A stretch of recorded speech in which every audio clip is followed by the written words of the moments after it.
In those early years, bowling was a major sport in Victoria, but the women's leagues were sanctioned by the Women's International Bowling Congress in Milwaukee. Local ladies were not exposed to many competitive events, and as a result, the level of talent was extremely limited.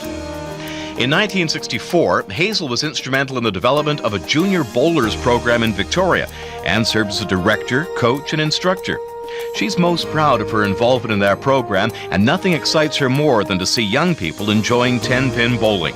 She's served as a member of the BC Scholarship Program for 20 years and recently had the joy of presenting a scholarship to her own grandson, Steve.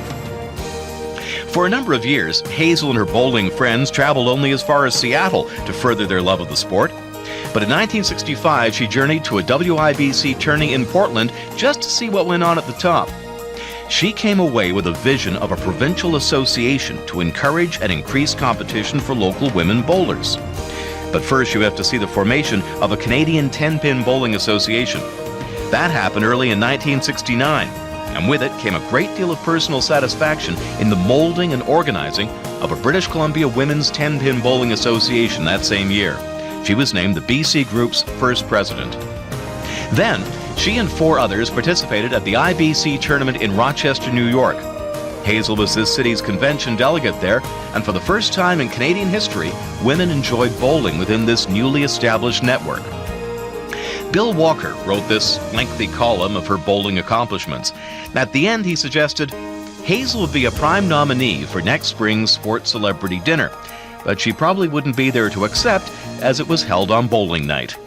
Well, that didn't happen, but her organizational skills were noted and she was asked to join their board. And today, after 35 years, she remains a member of that hard-working team. Hazel has also served as a director of the Greater Victoria Sports Council for 24 years. The following year, Hazel participated at the WIBC tournament in Tulsa and was elected as a director at the annual convention.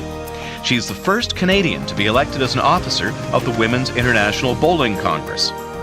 In 1971, the winning Mayfair Flower Shop team traveled as far as Atlanta and later Las Vegas to participate in these more competitive tournaments.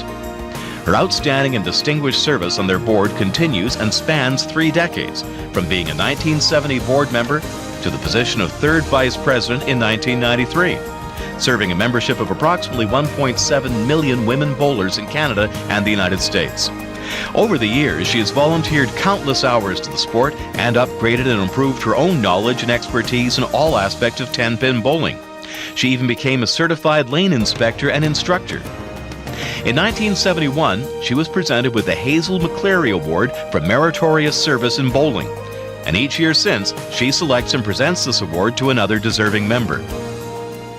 Hazel served in a variety of positions and was president of the local association for 6 years and the provincial association for 11.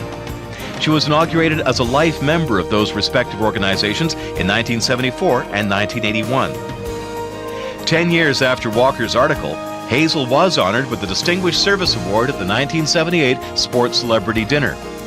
Bill then wrote, 25 years ago, she married into bowling, got the bug, and bowling has been her lifestyle ever since.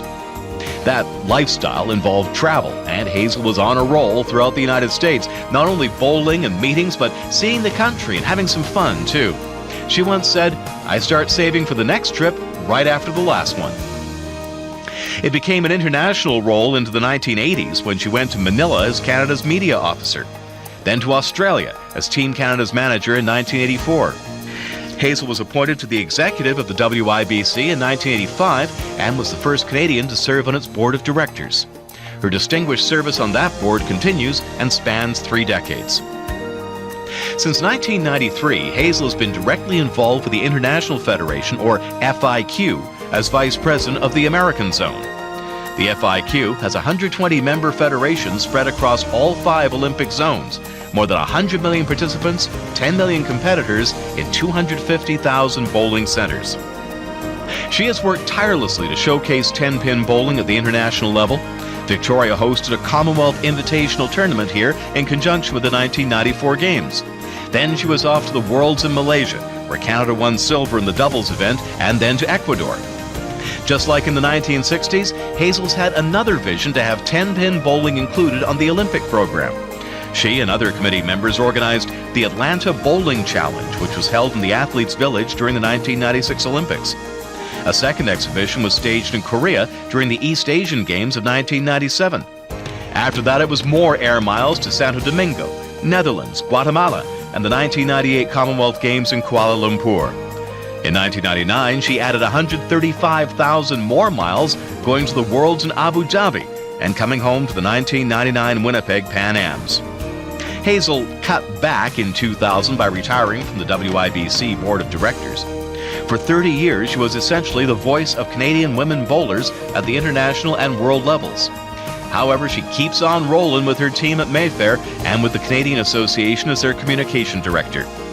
As well as being a committee member for American Zone FIQ and World 10-Pin Championships, in 2003, her 50th year in bowling, Hazel McLeary was officiating at the Pan Am Games in the Dominican Republic. Hazel consistently displays leadership locally and around the world. And on the local scene, Hazel was the winner of the 2000 YMYWCA Sports and Leisure Women of Distinction Award. She also raised a women's bowling team of her own with 3 daughters, Colleen, Rhonda, and Lisa. And now she enjoys spending time with them, 2 sons-in-law, and 6 grandchildren.